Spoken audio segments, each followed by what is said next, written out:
Bueno, nos hemos ya recuperado con el almuerzo, recargamos fuerzas y acá estamos para dar inicio a la mesa número 6, titulada Que su literatura no reproduzca su rostro, 3 libros sobre Roberto Bolaño. ¿Sí? Estamos acá con los autores de 3 libros que ustedes pueden ver, publicados recientemente en el Cono Sur sobre la obra de Bolaño.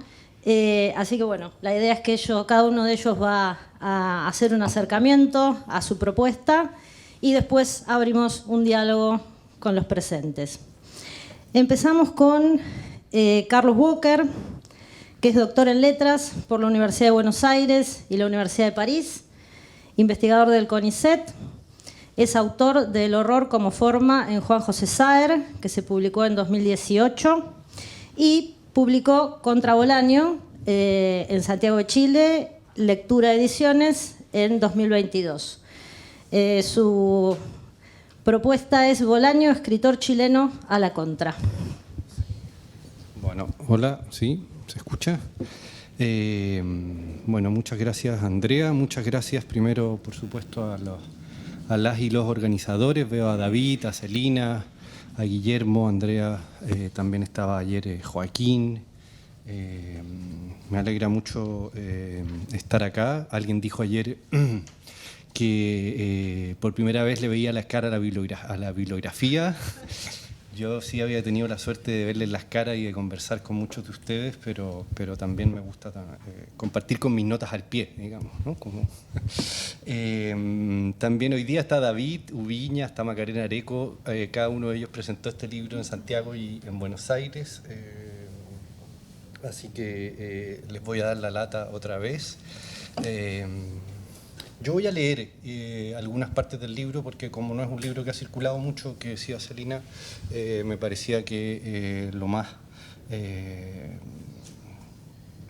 sensato podía ser leer el libro y mostrarles algunas partes. Antes de eso quería hacerme cargo un poco del título, que es básicamente una anécdota.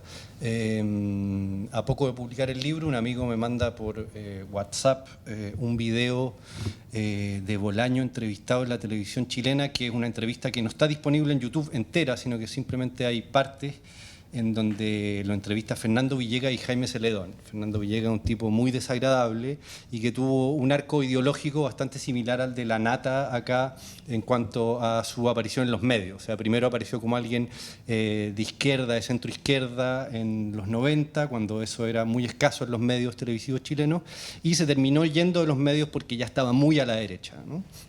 Pero bueno, quizás vuelve porque también la derecha en Chile está volviendo. Como acá, ¿no? Qué miedo el domingo. En fin, respiremos. Fernando Villegas le dice de una manera bastante desagradable, como era su estilo, pero tú no eres un escritor chileno, ¿no? No estás en Chile, no escribes en Chile, no conoces a los autores chilenos salvo a Parra, ¿no? Y Bolaño como que se espanta un poco y lo primero que le sale decir es, bueno, yo soy ante todo un escritor chileno a la contra, ¿no? Si yo hubiera conocido esa frase antes del libro, creo que hubiera sido un buen epígrafe del libro, porque una de las cosas que intenté hacer es leer a Bolaño como fuertemente anclado en la tradición chilena. Creo que es algo que Bolaño en un principio partió siendo un poeta chileno en el exilio, con mucho interés por lo que pasaba en Chile. Voy a leer algún fragmento en donde hay una carta de él que es bastante elocuente, y después pasó a ser un autor latinoamericano, incluso global, y se perdió un poco en las lecturas críticas y en la ubicación del mismo Bolaño, su inscripción en la literatura chilena. Y creo que eso es una de las cosas que intento hacer en el libro. Otra cosa que quería decir antes de leer, quería traer aquí a la figura de Noé Yitrick, que hace poco, más de un año, hace poco tiempo se cumplió un año, ¿no? Porque ayer con los comentarios de las mesas me acordaba de una escena, de un chiste, de una provocación de Noé, que siempre, que me gustó mucho cuando pasó, que fue en un coloquio Saer en Santa Fe, en 2015. A la entrada del coloquio también estaba la exposición, entonces había toda una gigantografía, no una gigantografía, sino una proyección de la imagen de Saer, y que de manera muy sutil, Saer se movía y guiñaba el ojo al espectador, ¿no? Y eso no se percibía a la primera y había que mirarlo con un poco más de atención. Y Noé, que abrió el coloquio, lo primero que dijo a propósito del guiño de Saer entrando a la escena del coloquio, no es para tanto. Y entonces a mí me parecía que esa pregunta llevada al caso de Bolaño, también es un coloquio sobre un autor, ¿Bolaño es para tanto? Creo que es una pregunta que hay que sostener, en las lecturas que se hacen de la obra. Y de algún modo eso intenté hacer. Entonces voy a leer algunas partes del libro.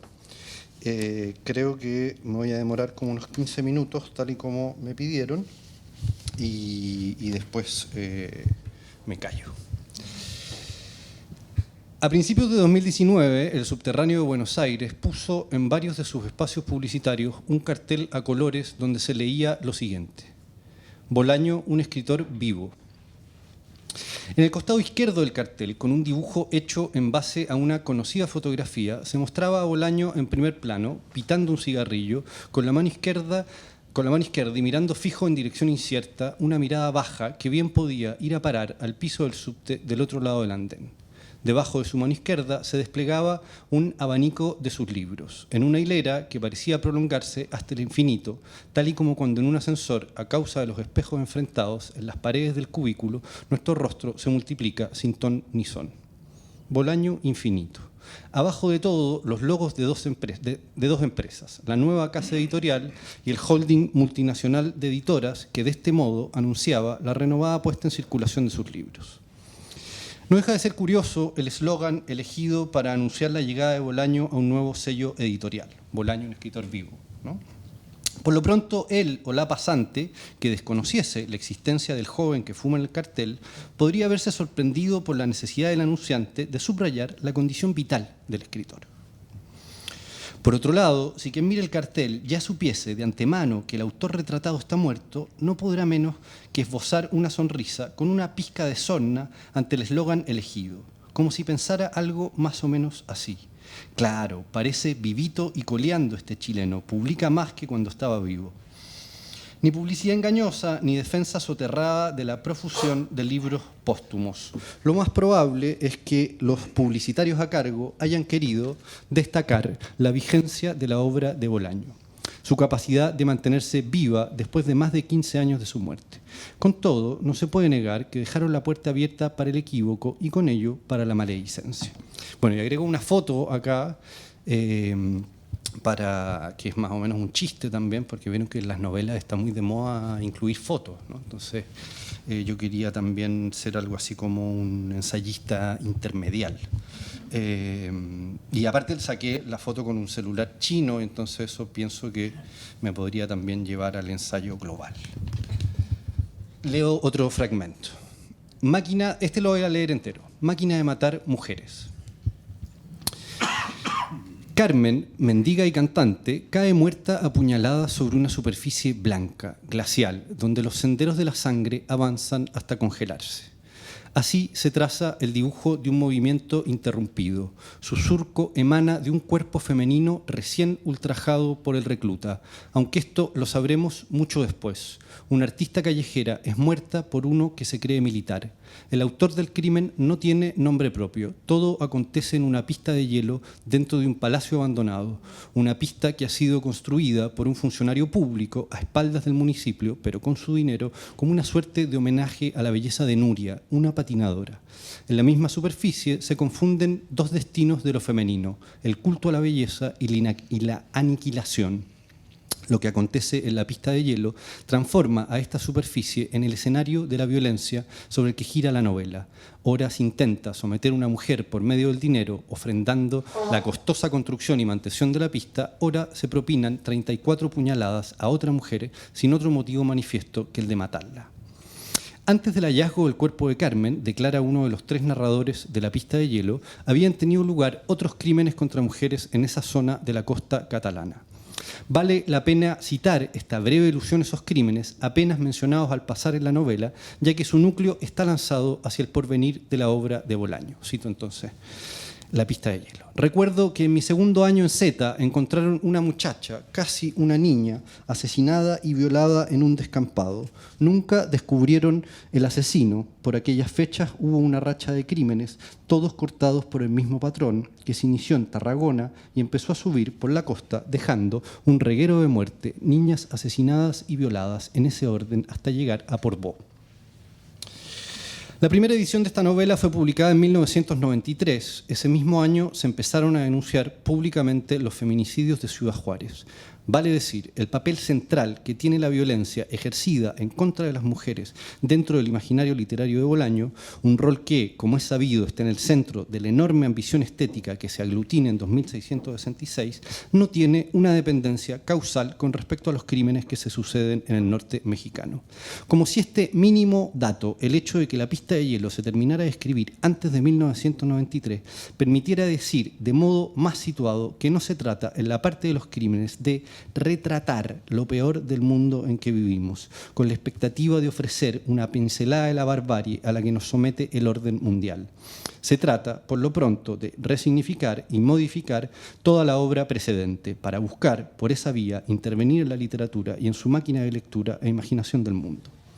Si se recorre la obra con esta clave de lectura, es fácil advertir que el asesinato de mujeres tiene un protagonismo permanente. Anoto algunas entradas, aunque más no sea para mostrar parte de esta evidencia que sucede a esas mujeres muertas en la pista de hielo.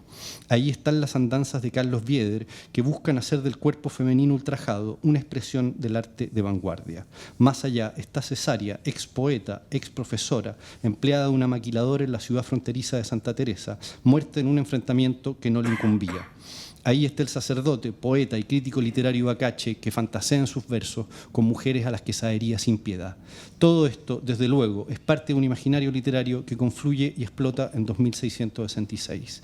Tras estas circunstancias hay una trabajosa intuición que recorre la obra, cuya puesta en palabras linda con el disparate.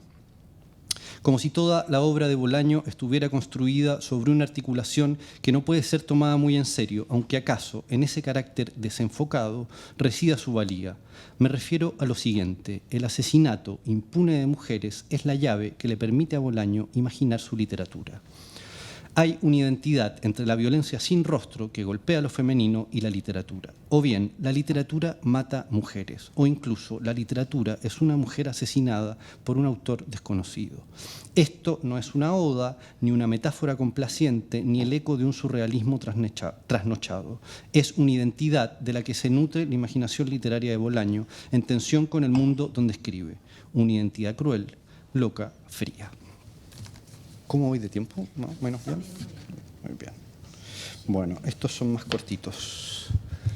No se me ocurre mejor corresponsal para Bolaño que Soledad Bianchi, sobre todo cuando se considera la correspondencia con Soledad Bianchi está colgada en el sitio de la Universidad Diego Portales, Cultura Digital UDP, por supuesto ampliamente recomendada. No se me ocurre mejor corresponsal para Bolaño que Soledad Bianchi, sobre todo cuando se considera la imaginación antológica que desplegar el primero a lo largo de sus narraciones y se la pone a un costado del enorme trabajo recopilatorio de la poesía chilena que desarrollara Bianchi en esos años, desde su exilio en Francia primero, en las páginas de Araucaria, luego en la ya mencionada antología de jóvenes poetas y finalmente en varias entregas sucesivas que combinaron ese interés por las nuevas manifestaciones poéticas con una mirada panorámica que, al mismo tiempo, contenía una serie de lecturas agudas sobre las particularidades de los textos seleccionados. Entre ellos, la imprescindible historia coral de las trayectorias de los grupos poéticos surgidos en los años 60, la memoria Modelo para Armar, de 1995. Aquí no es necesaria ninguna dramatización para observar el interés compartido por las formas antológicas y por sus posibles derivas en montajes polifónicos. Desde luego, los fragmentos de la correspondencia a los que se puede acceder en línea entregan otras tantas ocurrencias en ese sentido. Tal vez la muestra más espectacular la encontremos en una carta de enero de 1993, cuando Bolaño se despacha una pormenorizada relación de la poesía chilena, como si cada nombre se correspondiese con algún personaje de una película del lejano oeste. Así las cosas, Rosamel del Valle es el sepulturero del cuerpo, del pueblo. Zurita, el predicador. Diego Maqueira, el huerfanito rebelde y malcriado. Gabriela Mistral, la jefa de la caravana de colonos, entre varios nombres más que salen al ruedo. De ahí a decir que la poesía chilena fue el gran tema de este intercambio epistolar, no hay mucho trecho.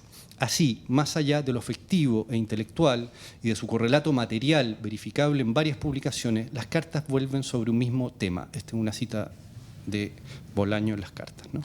Cuéntame cosas de Chile, de la literatura chilena, de la nueva poesía que se hace en Chile, le pide Roberto Soledad en una carta sin fecha, circa 1980-1982. Vamos a saltar alguno porque...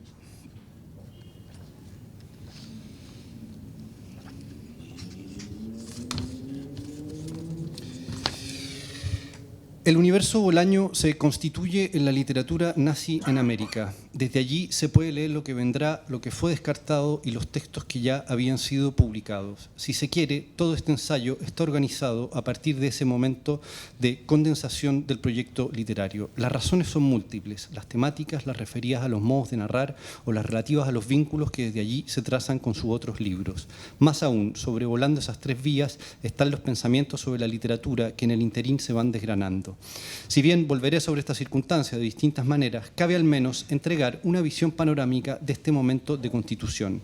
Tras el gesto antológico que organiza la literatura nazi en América y que llega incluso a consignar en el epílogo una enorme biblioteca apócrifa, se puede avisorar el conjunto de la obra de Bolaño. Antología de voces, antología de poetas, antología de fotos, antología de detectives, antología de sueños, antología de asesinadas.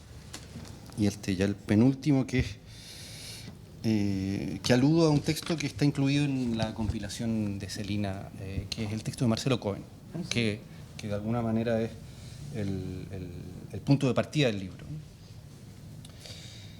Corren rumores venidos desde España, dice Cohen, esto fue la reseña de Estrella Distante que se publicó en el diario Clarín, andan diciendo por ahí que la industria editorial ibérica está necesitando un nuevo auge latinoamericano. De ser así, agrega, Bolaño podría resultar elegido para encabezar ese auge. Aunque esa elección se apura a matizar el reseñista, lo convertiría en víctima, pues haría papilla los rasgos singulares de su escritura. Todo se juega aquí en posiciones de lectura. De un lado, Cohen ubica una lectura sudaquista, siempre presta a escribir las migajas extraídas del fango de la historia. Ante todo, de esa historia que entrega el destino de Latinoamérica a las certezas del desamparo, de la violencia y de la derrota.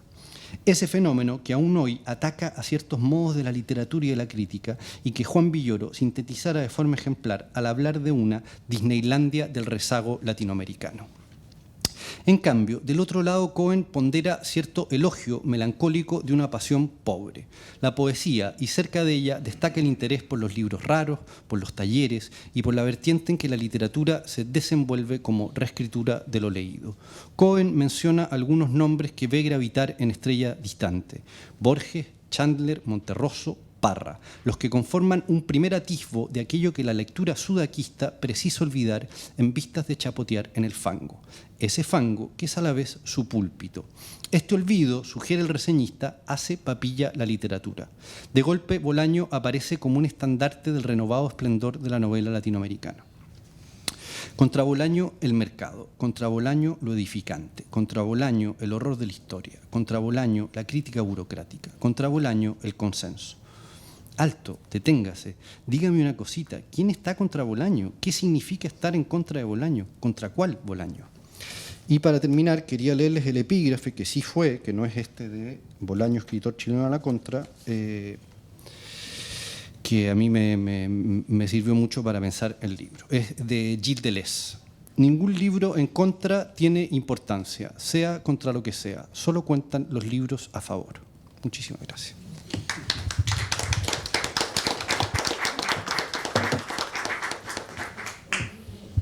Muchas gracias, Carlos. Bueno, seguimos con Walter. Walter Lescano nació en Corrientes en 1979. Es escritor, periodista y docente.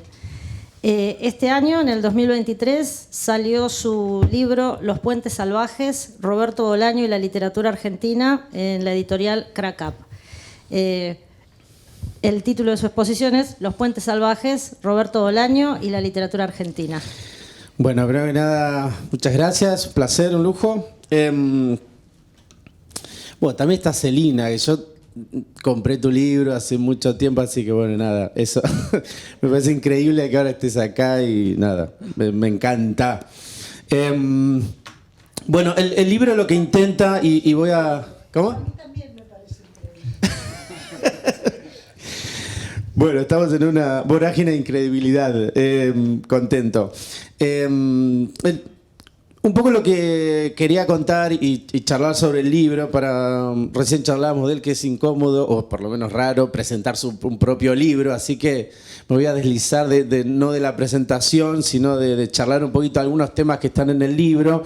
Y a mí me interesa mucho profundizar la relación de Bolaño con la literatura argentina, y en dos aspectos. ¿Cómo es formar parte de un linaje? Y me parece que el escritor en ese sentido se habilita a sí mismo a formar una familia con quien quiera, con el lugar que sea, de donde sea. O sea, no necesita nacer el escritor ahí para poder formar parte de ese linaje, ¿no? Algo que nos enseñó Borges en Kafka y sus precursores, ¿no? Entonces, en ese aspecto sería la relación, en principio, construcción de un linaje y una mesa en la cual Bolaño siempre se quiere sentar, desde Borges hasta Di Benedetto, pasando por Aira, hasta pudiendo cerrar ahí una tensión con Pila, que lo vamos a charlar.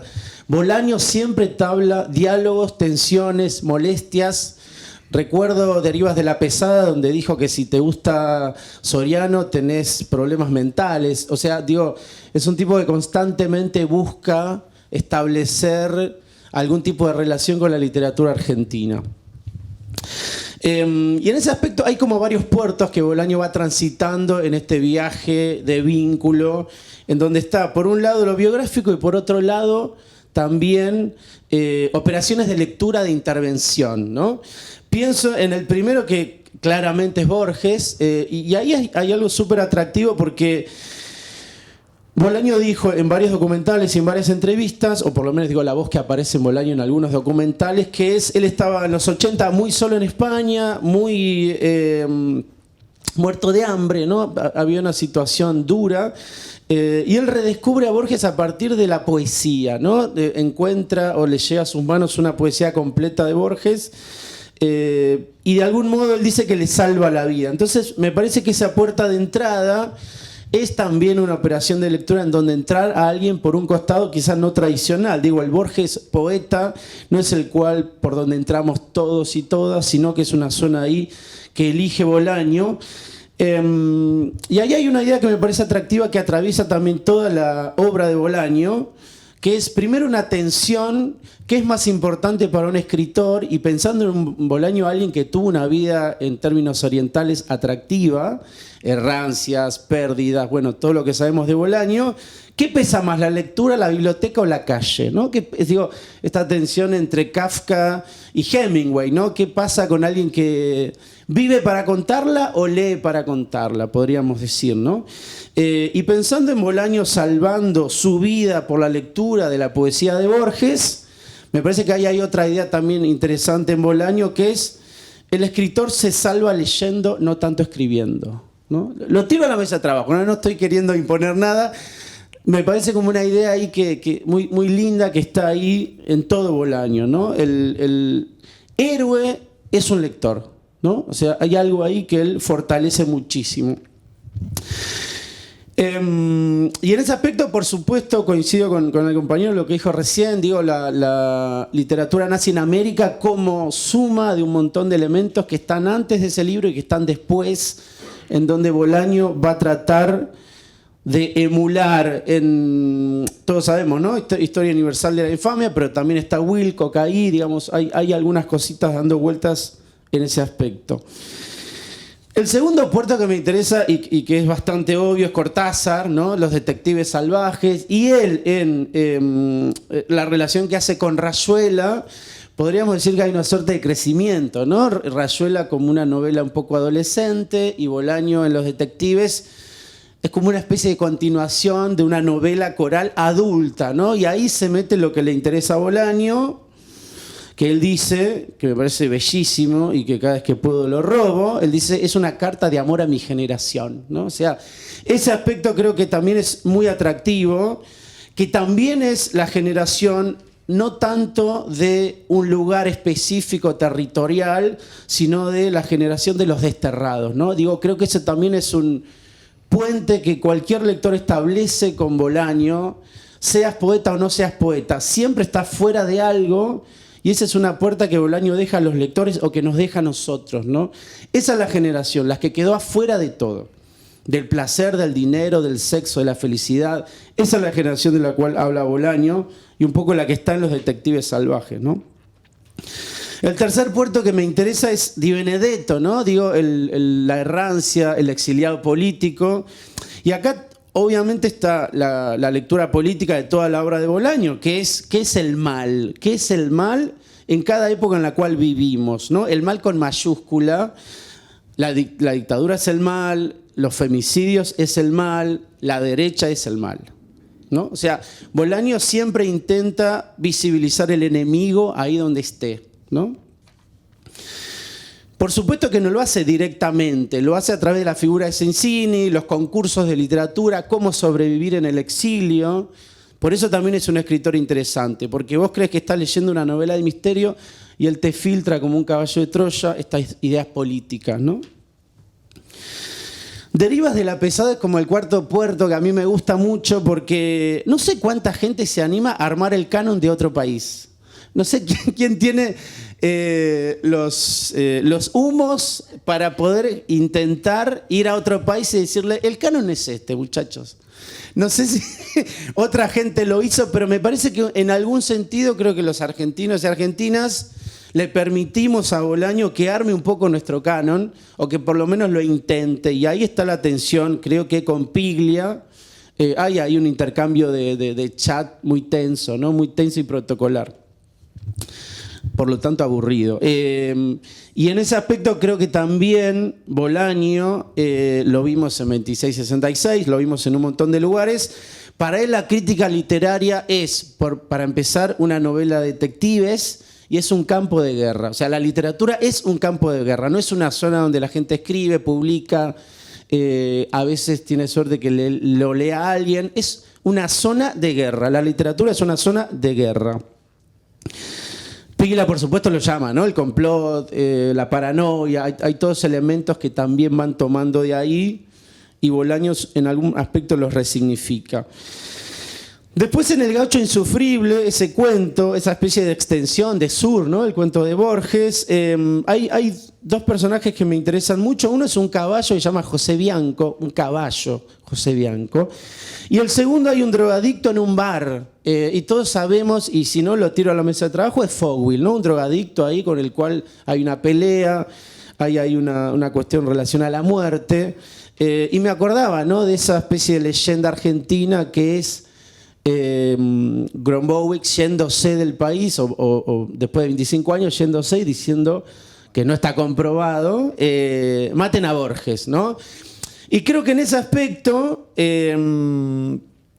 lo tiro a la mesa de trabajo, me la juego. Fogwill era alguien que había que matar en algún sentido si uno quiere, digo, en la concepción de Bolaño que la literatura es un campo de guerra, digo, En ese aspecto había que matar a Fogwill si uno quiere seguir adelante, ¿no? Así como antes matar a Borges, ahora matar a Fogwill en ese cuento. La literatura para que avance tiene estos componentes pugilísticos de parricidio para Bolaño, ¿no? Por eso también eran muy buenas las entrevistas, ¿no? Para generar estas bautades, quién era bueno, quién era malo. Digo, después pensemos si realmente, como decía el compañero, se sostienen esas opiniones, ¿no? Porque también era muy fácil, muy lengua larga Bolaño, algo que lo hacía también atractivo las entrevistas. Y el último libro, o el anteúltimo, es Entre paréntesis. Ahí hay una serie de antología de textos, de colaboraciones periodísticas, donde él también le tira besitos a la literatura argentina, a Aira, a Pauls, a Neumann, que le dedica un libro de poesía a Neumann, Andrés Neumann, y siempre está constantemente interesado en lo que está pasando en la literatura argentina, ¿no? Creo que ahí también no solamente desde sus entrevistas, de sus libros, sino también en las colaboraciones que hizo en medios, quiso poner en el mapa que era un lector de la literatura argentina, ¿no? Que era alguien que interpretaba eso. Por eso me parece también poner en tensión esta cuestión de la errancia, ¿no? Y es paradójico que nunca haya vivido acá. Se interesó por Chile, se interesó, creo, un poquito menos por México, bastante por España, pero en ese panorama territorial de países a vivir, a transitar y a curtir, Argentina me parece que está en un sitio de privilegio. Podemos hacer incluso los nombres que él tira de escritores y escritoras, ¿no? Podríamos hacer una especie de Excel y los nombres de la literatura argentina son más. Y el último, que es una idea de Gabriel Giorgi, un ensayista argentino que vive ahora en Nueva York, me interesó mucho la parte de los crímenes de 2666. Y hay un escritor del cual Bolaño nunca habló, pero me parece increíble cómo se relaciona con eso, que es Perlonger, su poema canónico Cadáveres, y hace Bolaño la operación contraria a la de Cadáveres, ¿no? Esta exposición sistemática de femicidios en la Ciudad de México, y cómo Perlonger hace mucho tiempo antes eso, y Bolaño no lo haya ni siquiera nombrado, ¿no? Me parece que esto de en tal lugar hay cadáveres, como algo oculto, como algo que se quiere poner por debajo de los radares de la sociedad, y mucho tiempo después Bolaño lo pone en el tapete. Me parece muy atractivo de pensar también esta vinculación de Bolaño con la política, ¿no? Y que también nos enseña a poder crear aparatos estéticos en donde, si bien lo político es muy fuerte, lo que prevalece es el arte de la novela, el arte de la escritura, ¿no? Y que también para él era hacer poesía, ¿no? Tenía esa bautada de que la mejor poesía del siglo XX estaba escrita en narrativa. Cosa que me parece mentira, pero es lindo como suena y creo que él lo intentó, ¿no? Creo que él lo intentó mucho. Así que un poco esos eran los cruces que me gustaban, ¿no? Me parece también que la idea de exilio en ese sentido un poco está desdibujada en Bolaño en el aspecto que parece más un errante buscando un tipo de vida que se le presentaba en el próximo lugar, ¿no? Yo creo que la muerte lo encuentra en Blanes. Él no va a morir a Blanes, eso lo sabemos. Y también otra cosa que me parece impresionante es que este pasaje, digo, si pensamos la errancia territorial y si pensamos, y con esto termino, en esto del exilio, el pasaje que hizo él de la poesía a la narrativa, una vez que le cuentan que va a morir o que tiene esa sentencia de muerte por un hígado imperfecto, ese pasaje me parece alucinante en que en 10 años haya dejado lo que dejó, dice Rodrigo Fresán. Del consultorio entró un escritor y salió un súper escritor. No sé si hay alguien que haya podido hacer en tan poco tiempo, se haya convertido en un superhéroe literario. Efectivamente hay algo demencial y que creo que tiene que ver con la muerte, con los hijos y con este pasaje de la poesía a la narrativa. Gracias.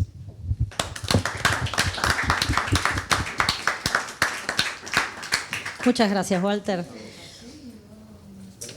Bueno, y vamos con el último. Acá están los autores. Nivaldo Acero es doctor en literatura por la Pontificia Universidad Católica de Chile. Es académico de la Universidad de Playa Ancha, escritor y traductor.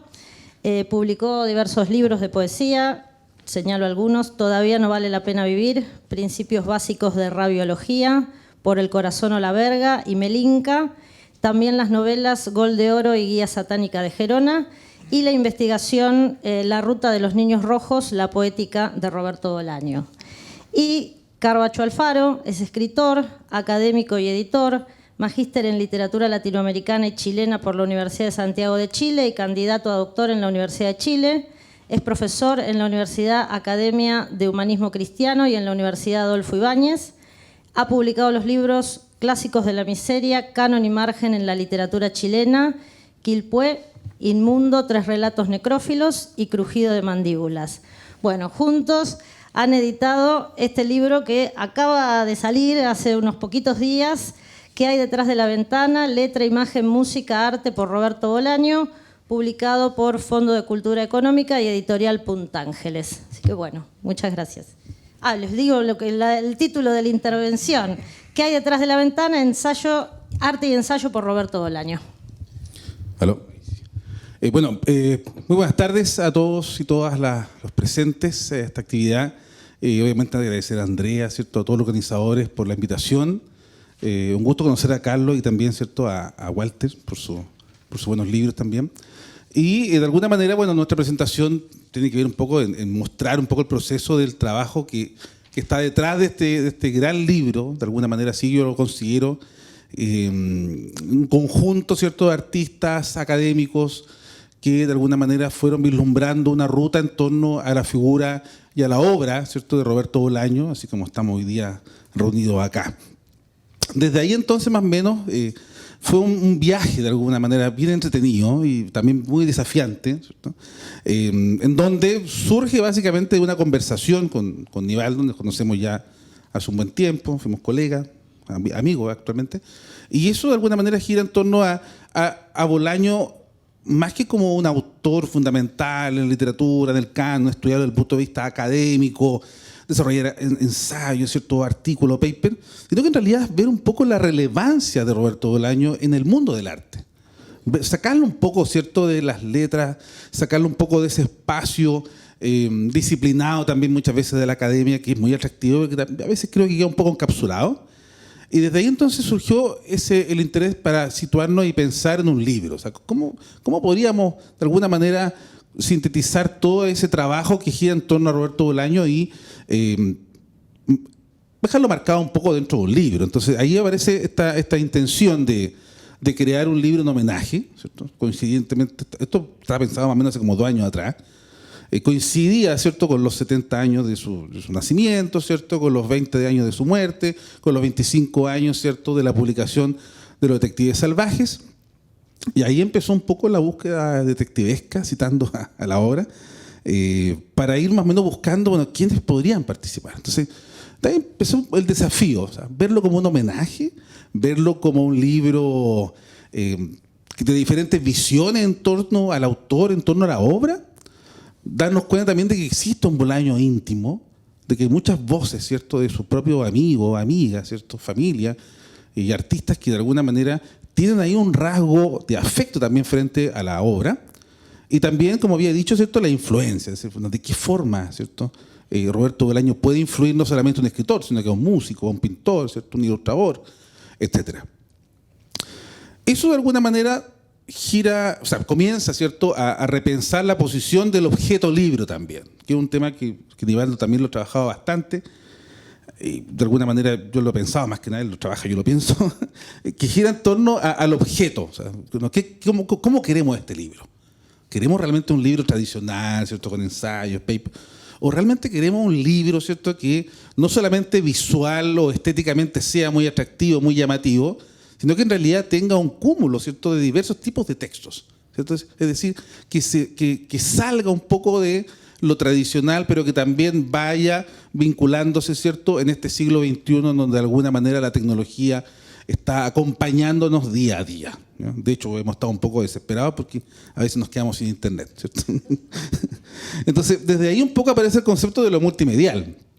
Es decir, ¿queremos un libro realmente tradicional o queremos algo distinto? Entonces, ahí empezamos a repensar esa situación, salir de lo tradicional, variar, ¿cierto?, los tipos de textos. Y aquí obviamente nos vamos a encontrar con una gran cantidad de artistas que colaboran con poemas, con ensayos, ¿cierto?, con relatos, con videoarte, con música, ilustración, pintura, ¿cierto?, cómics.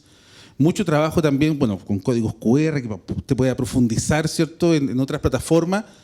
Así como también el desarrollo y la utilización también de la inteligencia artificial, ¿cierto?, en torno un poco a profundizar esa idea de la creatividad en torno a la obra. Es decir, salir del canon tradicional, ¿cierto?, porque es un poco el gran desafío. Y ahí empezó esa búsqueda detectivesca de autores y artistas, ¿cierto?, quien realmente quiera sumarse a este desafío, quien realmente quiera atreverse a hacer algo distinto.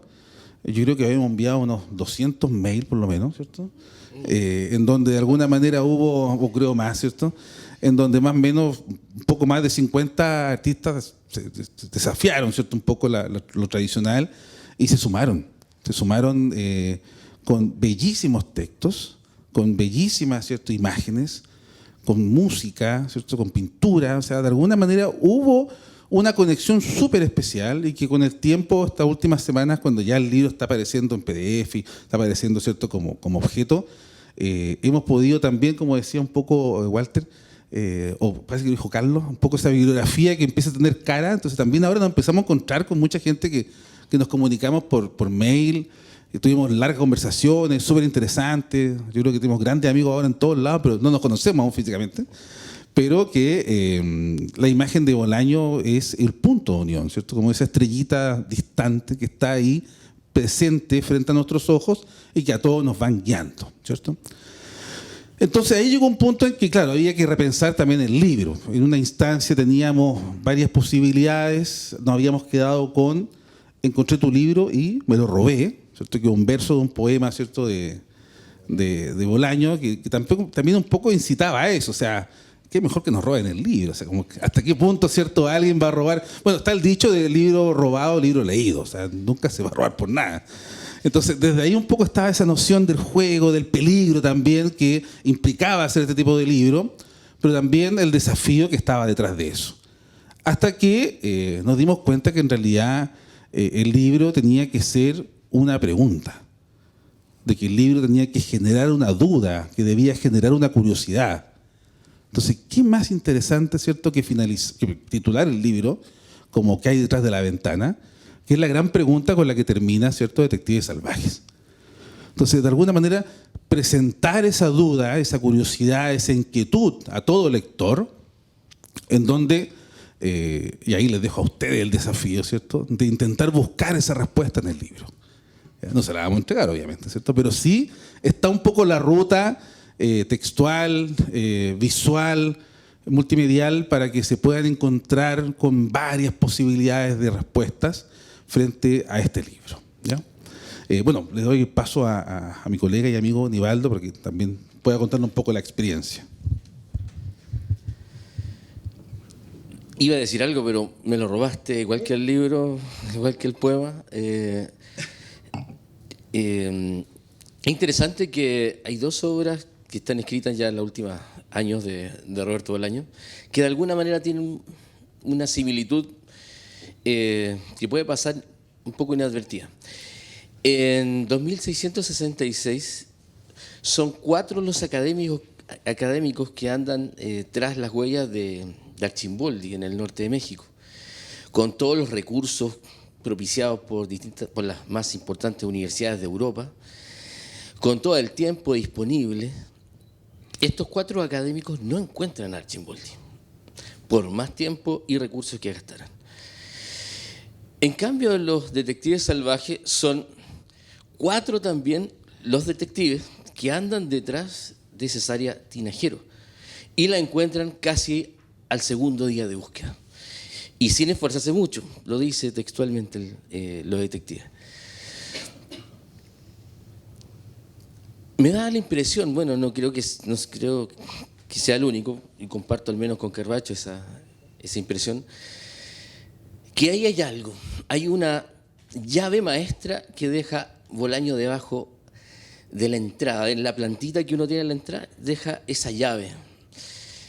Quienes están fundamentalmente destinados a encontrar a Cesárea Tinajero no son los académicos, no somos los académicos, son los artistas, los poetas, que muchos de ellos participaron acá, son los lectores entusiastas. Es, por ejemplo, el lector como superhéroe, como lo dice Walter perfectamente. El lector es un superhéroe.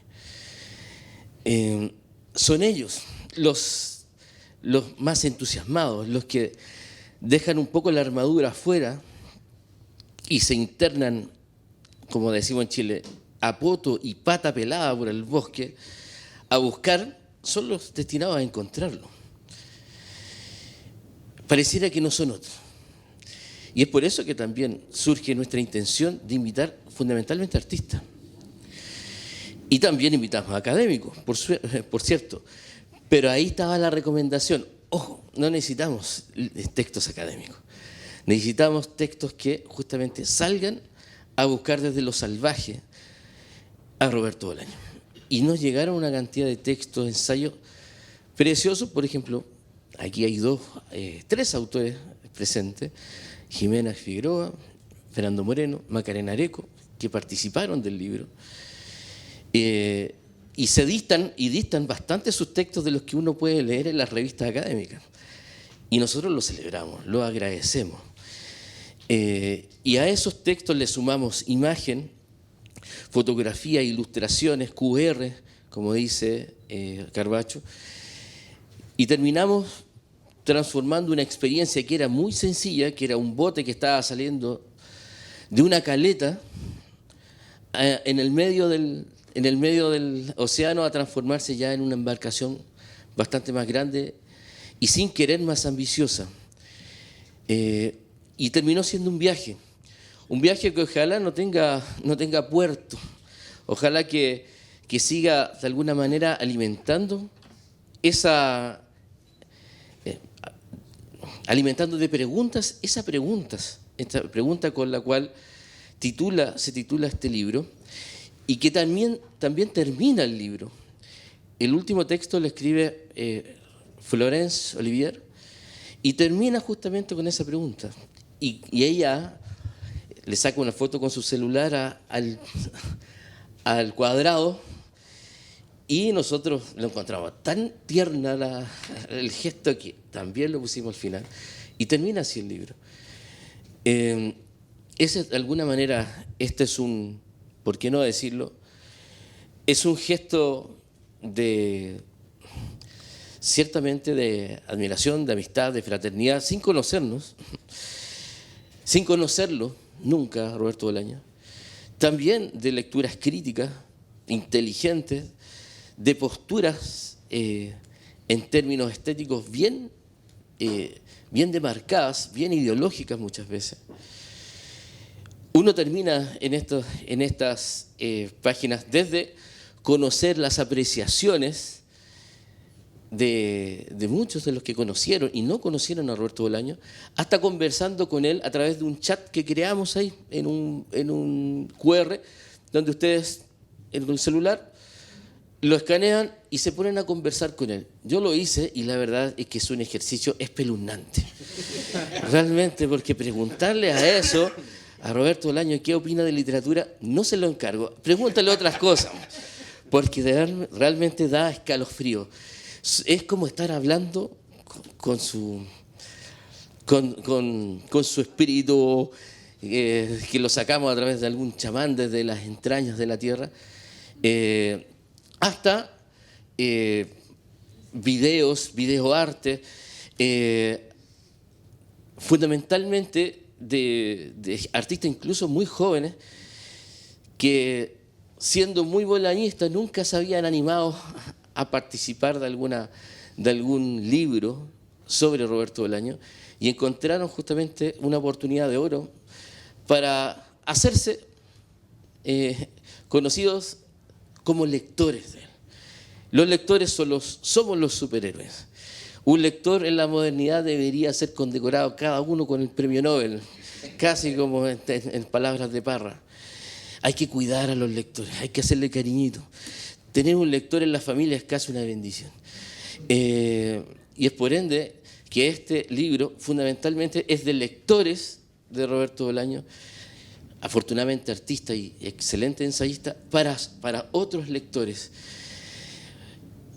independientes si terminan en las fauces de esta narrativa, de esta poesía, de la obra de Bolaño. Independiente de eso, es fundamentalmente para entre todos ser una suerte de ¿por qué no?, una resistencia bellísima ante el aturdimiento que estamos viviendo en años que deberían ser muchísimo más esperanzadores en nuestros países, cómo lo estamos viviendo, cómo lo estamos sufriendo a nivel político.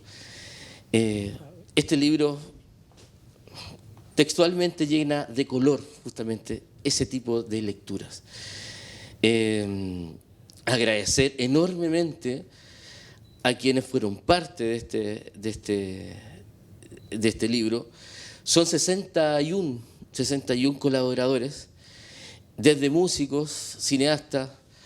Pusimos ahí y es de verdad, pusimos ahí en la introducción exboxeadores, delincuentes menores, había que decirlo. Sí, pero está bien, da hasta orgullo de decirlo.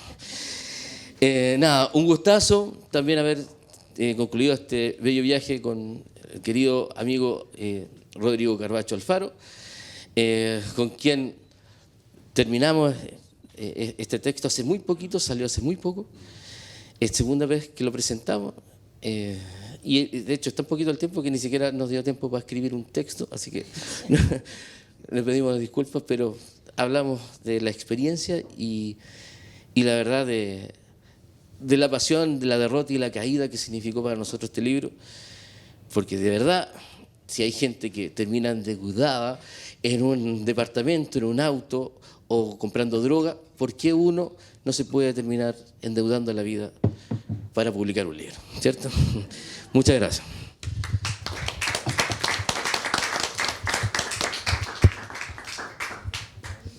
Bueno, muchas gracias. Gracias a los cuatro. Bueno, sus exposiciones abrieron un montón de cuestiones.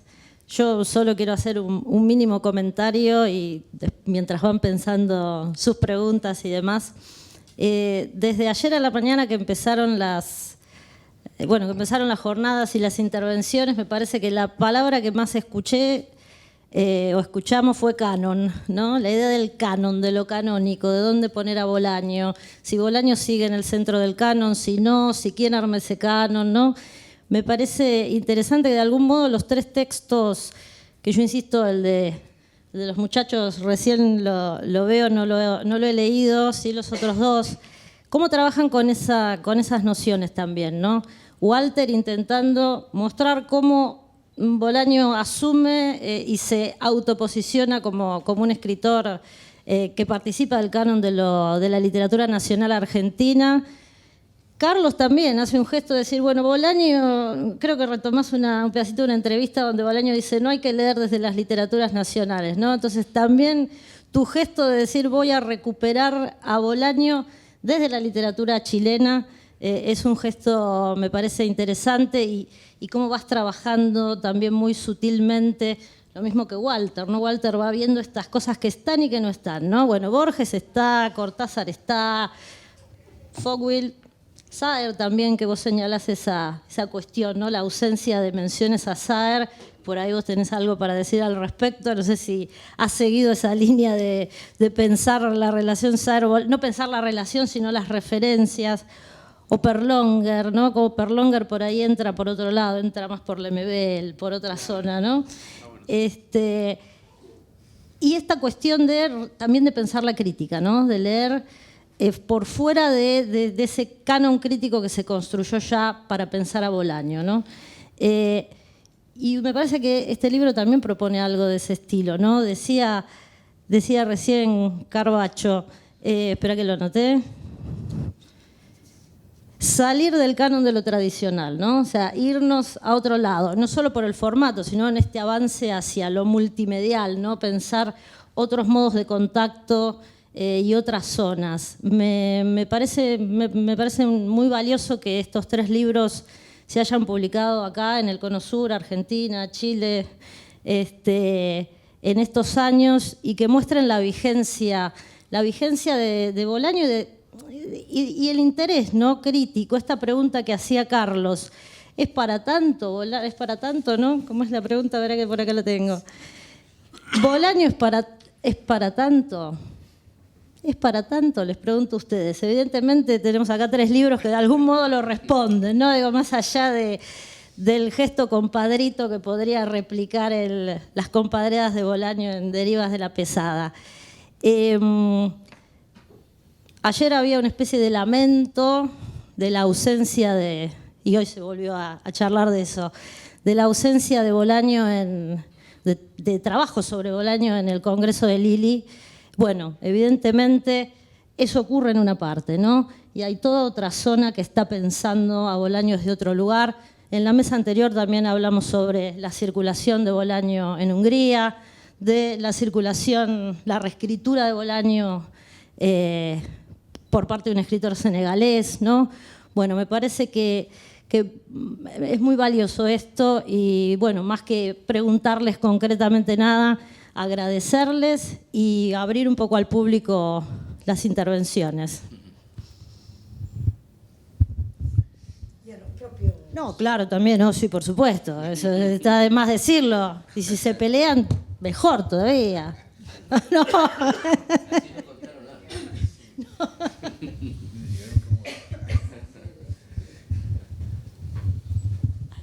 Gracias. Para sumar a las intervenciones, a las preguntas mejor, para Rodrigo y Nivaldo.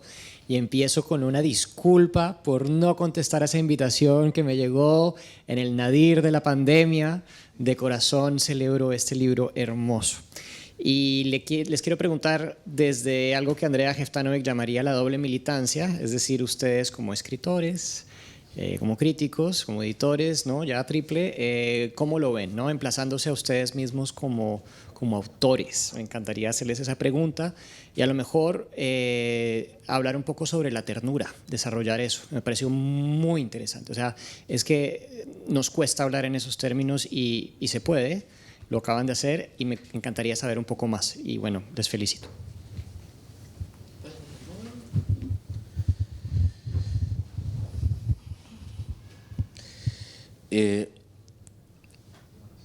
Primero, bueno, decir que es muy cierto, cuesta tanto hablar de la ternura y es algo tan fundamental. O sea, ¿quién puede vivir sin ternura? ¿Quién puede vivir sin compasión? ¿Quién puede vivir sin consuelo? La vida no se concibe sin la ternura. Es el cemento que estuca finalmente todas las grietas de la existencia. Nosotros hablamos, más bien los artistas, colaboradores, hablan a través de sus participaciones, ciertamente con bastante ternura muchas veces, haciendo de la experiencia de quien estamos acercándonos a su, ya sea ensayo o colaboración artística, una experiencia que de alguna manera nos blinda de la violencia. Ciertamente, la violencia también está en el centro de la literatura de Bolaños. ¿Quién podría a esta altura negar eso?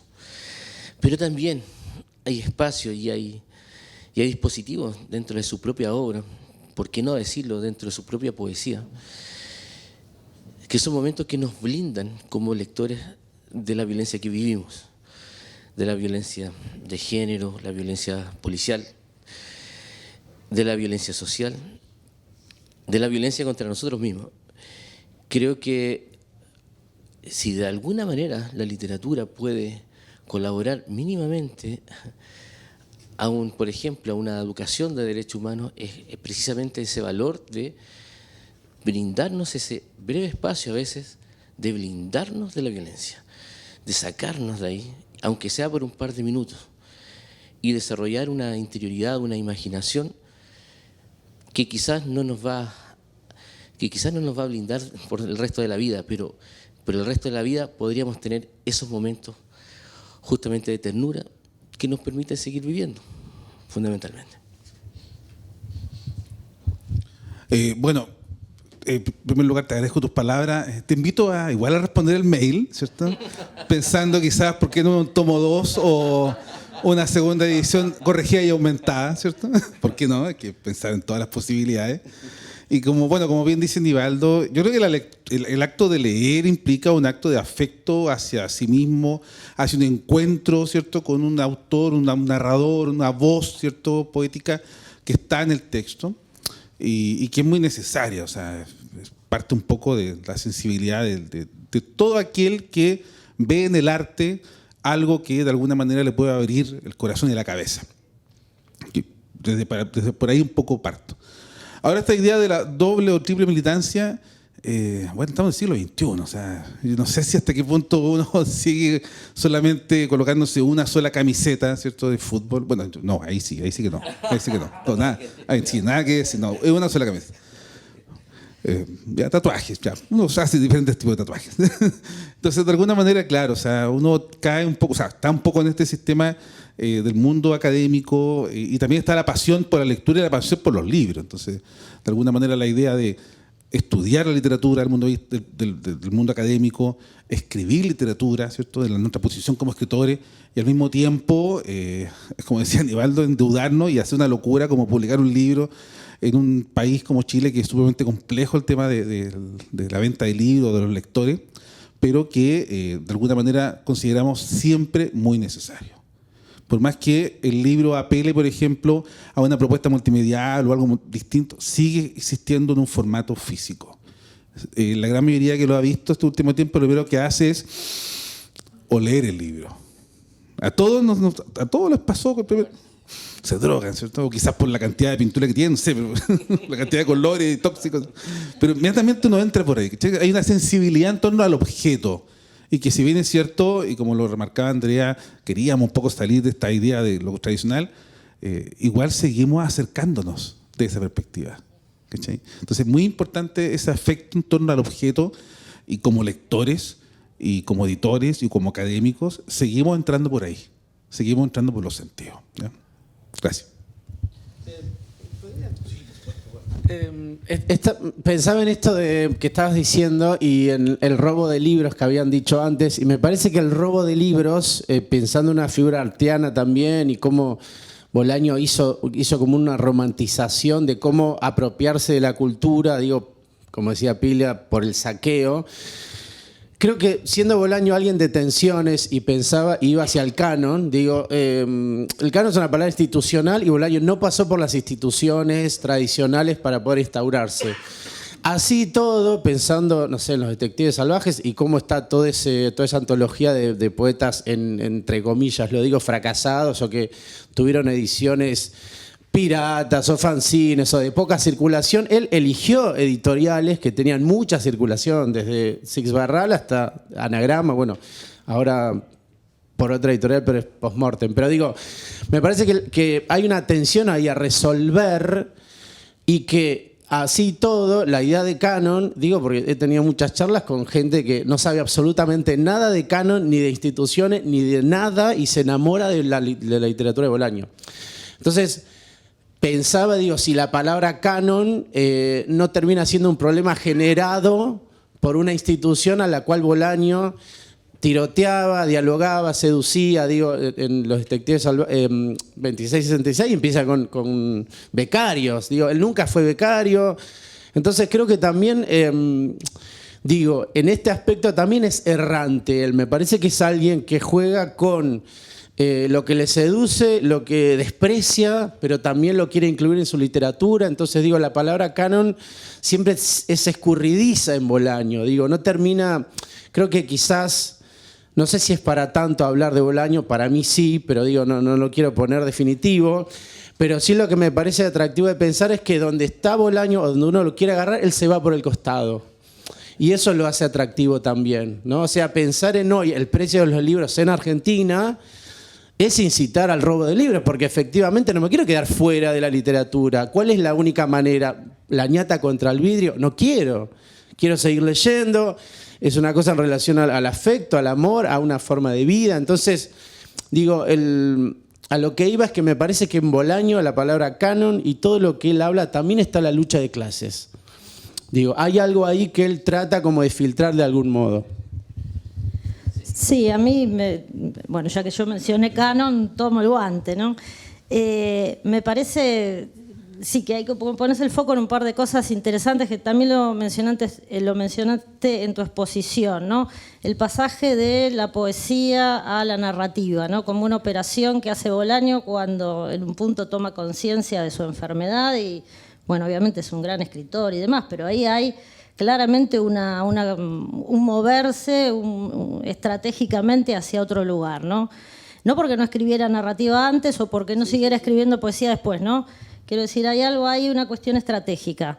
El canon lo construyen las instituciones y también lo construye el mercado y los ministerios, ¿no? Y los programas y los congresos. Lo canónico es complejo y es móvil, es absolutamente móvil, ¿no?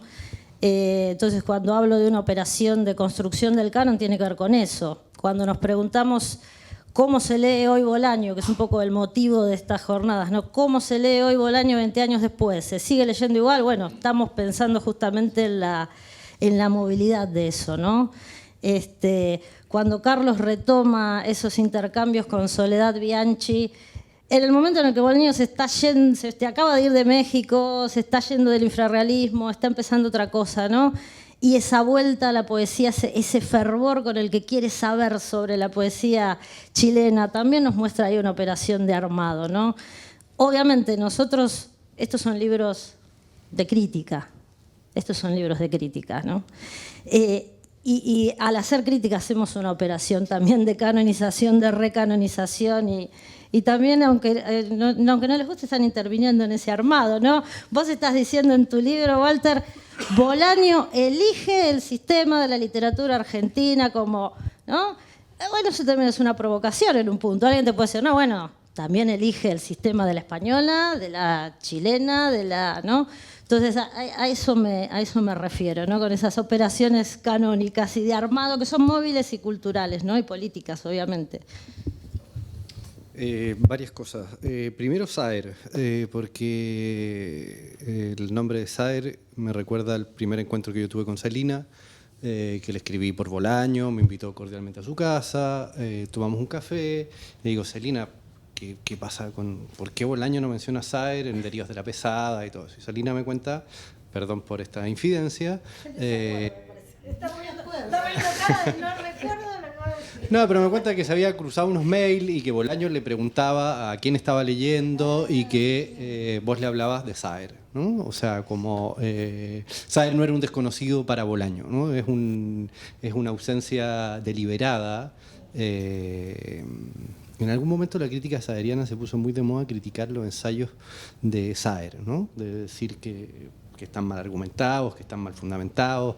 Si es que algo así como empezar a pasar en la crítica de Bolaño, creo que Deriva desde la pasada es un ensayo bastante criticable, ¿no? En la parcelación que hace, en la representación de Lamborghini que hace, que es bastante banal con respecto a lo que significa Lamborghini dentro de la literatura argentina, etcétera. Eso como primero. Después hay una curiosidad, en Estrella Distante hay un personaje que se llama Juan José Sauer, ¿no? S-A-U-E-R, ¿no? Pero eso ya queda en el terreno de el mito.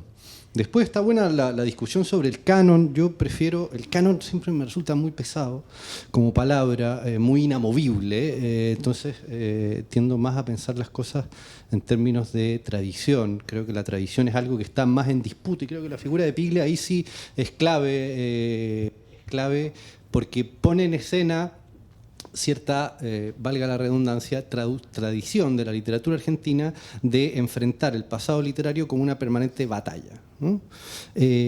Como una guerra de reescritura y de reinscripción y de reimaginación de la tradición. Creo que por eso también quería hablar de que cuando encontré a Celina hace mucho tiempo, porque yo llevo mucho tiempo acá y mis lecturas también están muy influidas por la crítica argentina, que es una crítica que está permanentemente pensándose a sí misma y pensando el lugar de la crítica dentro de la tradición. Creo que no pasa eso en Chile y por eso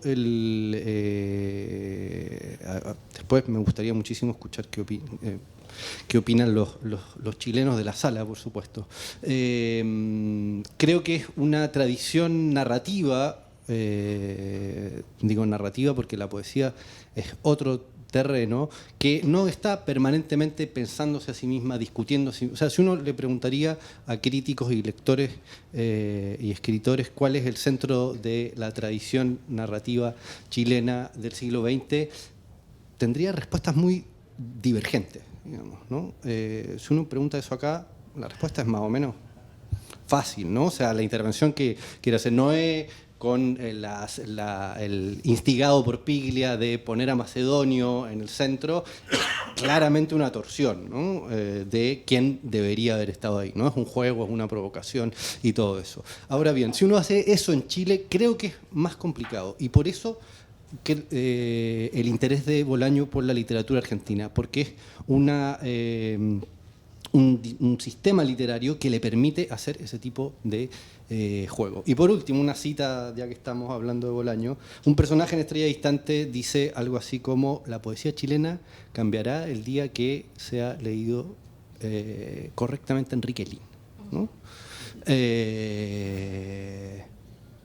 Ese tipo de intervenciones, ¿no? Ese tipo de intervenciones que son una provocación, y por supuesto qué significa leer correctamente Enrique Lin, qué significa que la poesía chilena cambie. Bueno, podríamos estar un buen rato elucubrando en torno a esa cita, pero creo que esa es una de las novedades de Bolaño en la literatura chilena, de leerlo en la literatura chilena, de empezar a pensar las batallas que hay para inscribirse. Lo que dice Bolaño de Donoso es como decir que es el mejor narrador chileno es insultarlo, dice algo así. Decir que el mejor narrador, un gran narrador latinoamericano, es ponerle mucho, ¿no? Como ¿dónde lo ponemos, ¿no? Pero claramente hay un desdén ahí, hay una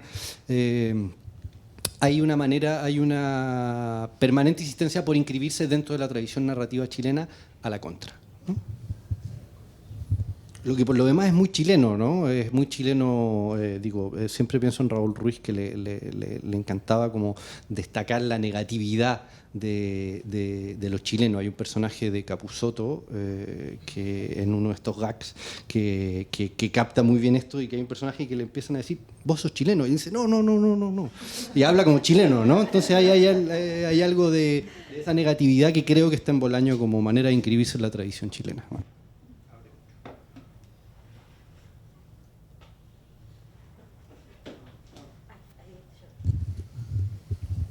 Gracias. No, solo a propósito de lo que está diciendo Carlos, que justamente tenía acá una frase que la escribió entre paréntesis, creo que se llama 9 segundos, 9 minutos con Parra, Nicanor Parra, y dice algo así: una vez resumió en 3 versos toda la historia de la literatura chilena.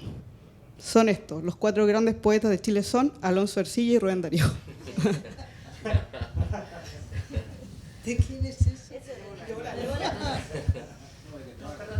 Sí, de Parra. Pero Bolaño lo escribió en entre paréntesis. Bolaño lo cita.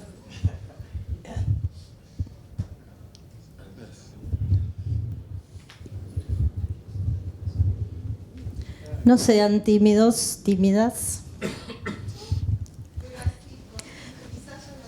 Bueno, no importa. Tenemos tiempo, aprovechemos.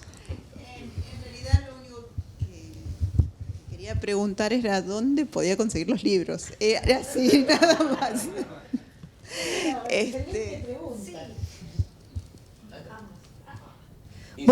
Bueno, Nivaldo y Carbacho tienen para vender. El de Walter se consigue en cualquier librería acá en Argentina, en Buenos Aires se consigue. Y el de Carlos es más difícil, debo reconocer que yo... Que se llama Librería Mi Casa, en Villa Crespo. Que es tu casa literalmente, ¿no? Bueno.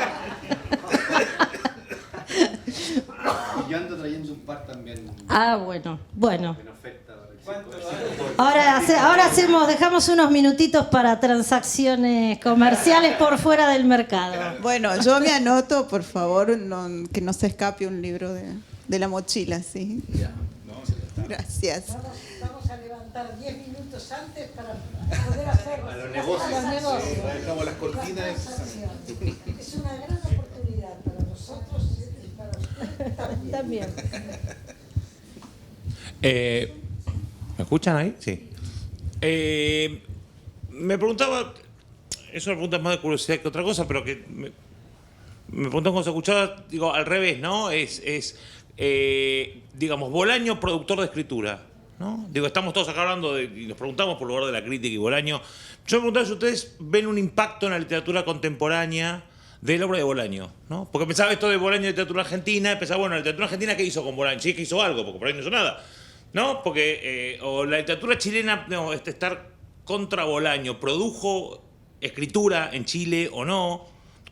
Yo tengo una idea sobre eso, porque siempre quiero escuchar si les parece que efectivamente, ¿no? Esto sí, ¿qué efectos tuvo en la escritura, más allá de la discusión crítica que estamos teniendo acá, digamos, ¿no? Si hay esos escritores bolañescos, bolañanos, no sé cuál es el adjetivo, bolaño, en la literatura contemporánea.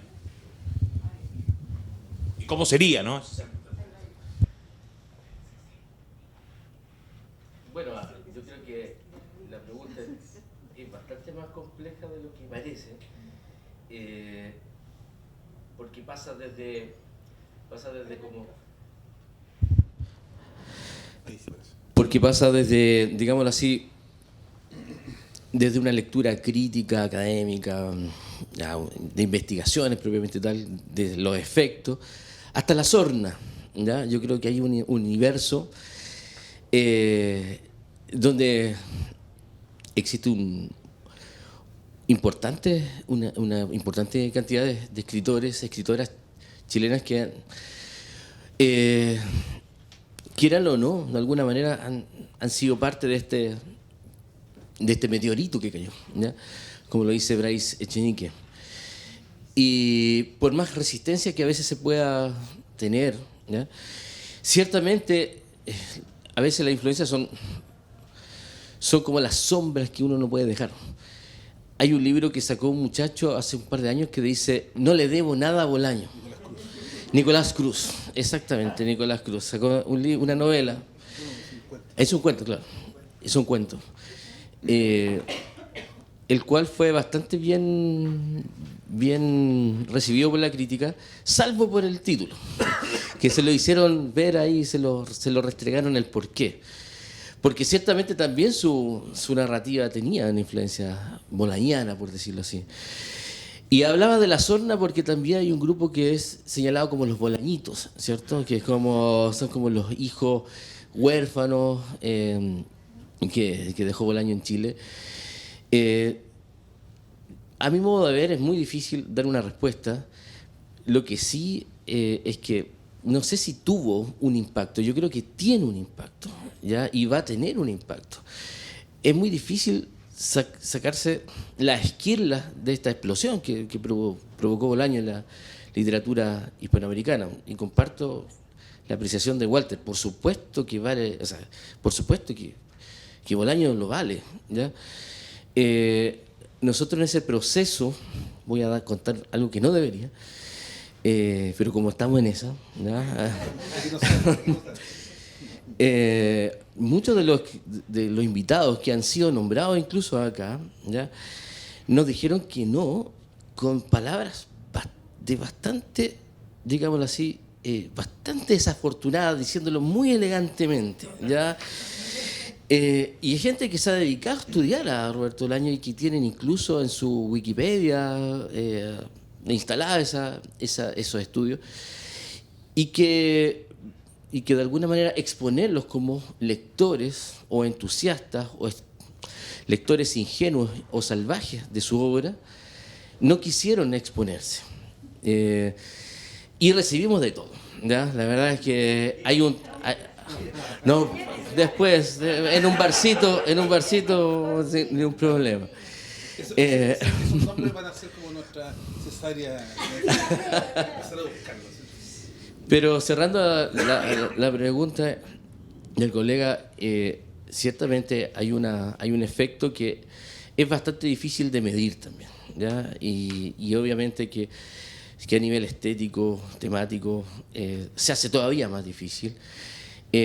Lo que sí es que el hecho de que estemos conversando de eso, precisamente, en un país que Bolaño y el país también, de alguna manera, tuvieron una concomitancia bien interesante, nos hace pensar que sí, que va a tener no solamente una influencia, no solamente en Chile, sino que, ¿por qué no?, en la escritura de América Latina, prácticamente. Eso.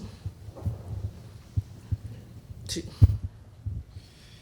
Es difícil la pregunta y es difícil ver cómo las líneas de influencia de Bolaño, yo creo, en la literatura chilena. Hay una línea, si se quiere, caricaturesca, que es como del lado de los personajes nazis, los personajes militares, los personajes que representan algo así como el mal absoluto, sea lo que sea que eso quiera decir, con el primer libro de la Batut de cuentos que es muy evidente. Yo no leí más, yo después ya con eso lo que hizo después ya no lo conozco.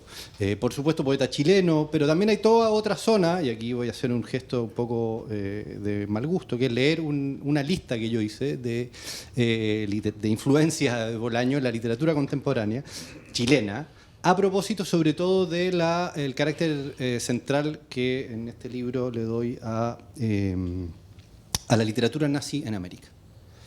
Imaginar una biblioteca mediante la invención de una lista. Hay algo de este minimalismo grotesco que se prolonga con distintas inflexiones en algunos títulos de la literatura chilena reciente.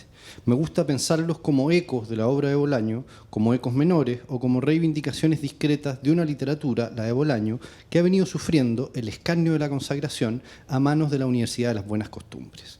He aquí la lista, unos pocos títulos. Del lado del gesto antológico, Caja Negra de Álvaro Bizama, Colonos de Leonardo Sangüesa, Los multipatópodos de Llosa Vidal, Arresten al santiaguino de Mario Verdugo, Muertes imaginarias de Roberto Castillo. Del lado de la lógica del álbum, susceptible de montajes y remontajes infinitos, Poste restante de Cintia Rimsky, M.A., La tristeza de la no historia de Claudia Pablaza, La filial de Matías Celedón, Facsímil de Alejandro Zambra. Del lado de la forma del diccionario, La clasificación y sus derivas enumerativas, Inventario amoroso de Claudia Donoso, Leñador y Ártico, una lista, ambas de Mike Wilson, Alfabetos desesperados de Catalina Porcio. Finalmente, del lado de los precursores, 10 de Juan Emar, Obituario de Andrés Gallardo. Eso va ahí. Entre otros. ¿Algunos de estos son los bolañitos o no? Sí. No sé a qué se refiere. Yo uno diría que más.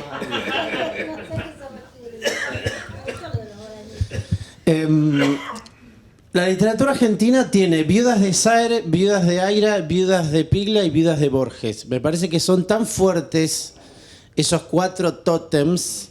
Es una pena que no haya Viudas de Sara Gallardo, Viudas de Eve Ward, Viudas de Elvira Orfé, ¿no? Que serían, la vida sería más hermosa.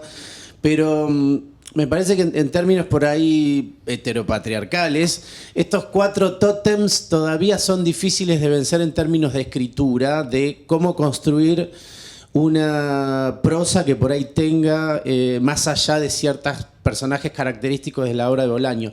Lo que sí me parece, lo tiro a la mesa de laburo, si bien la idea del lector como superhéroe ya es borgiana, digo, es algo que ya nos venía legado desde siempre, digamos, sí siento, por haber dado algunos talleres de lectura de Bolaño en pandemia, que hay muchísimos lectores de Bolaño que no escriben, pero que encuentran, llamémoslo así, influencias de vida, de cómo la aventura puede ser posible en el cotidiano, ¿no? Entonces, ese tipo de influencia a mí me parece como vital, ¿no?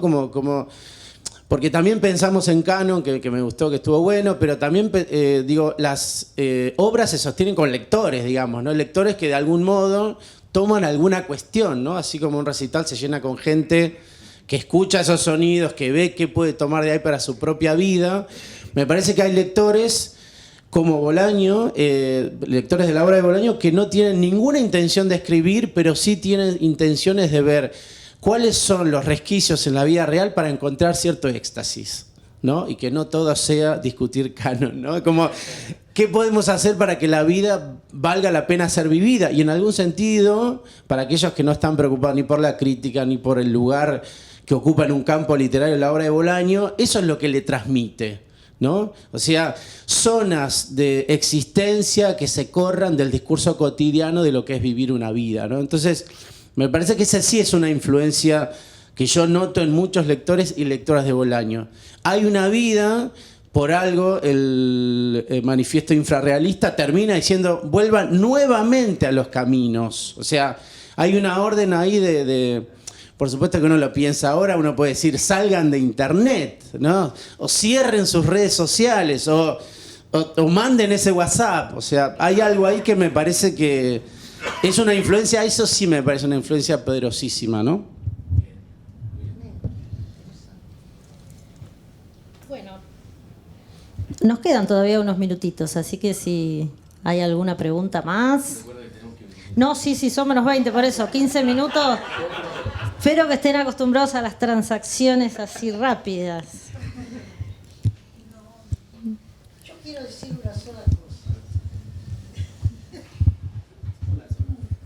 una sola. Se habla de lo académico. Lo académico no es un bloque de granito. Es un espacio institucional por el cual todos o casi todos o muchos hemos pasado y en el que hemos cumplido diferentes roles. Pero no es un espacio que se pueda demonizar. Es un poco fuerte, nadie hizo eso, pero no es un espacio que se pueda demonizar sobre la base de el lugar del que no entiende nada. No es así, no es así. Yo recuerdo, vos también lo recordarás, las clases de literatura que dábamos en la facultad en Puan, en la Facultad de Filosofía y Letras, sobre la obra de Roberto Bolaño, con 300 estudiantes que se convirtieron en 300 y más lectores de Roberto Bolaño. ¿Qué papel? Ahora, eso figuraba en eso era academia pura, La facultad, yo presenté un programa, hicimos el programa, las clases teóricas, las clases prácticas, dábamos la clase, agarrábamos el micrófono, las clases se grababan, se desgrababan. Era academia pura, al estilo de la academia que era Puan. Y no era un lugar de aburrimiento, ni un lugar de juzgamiento, era un lugar vital de conversación, de crítica, de entusiasmo, ese entusiasmo que vos decís, vital. La academia no es un lugar muerto, la academia es un lugar, o puede llegar a ser, un lugar de enorme vitalidad. Por eso yo les pido, si quiere ser feliz, no generalice. Eso solo quiero decir.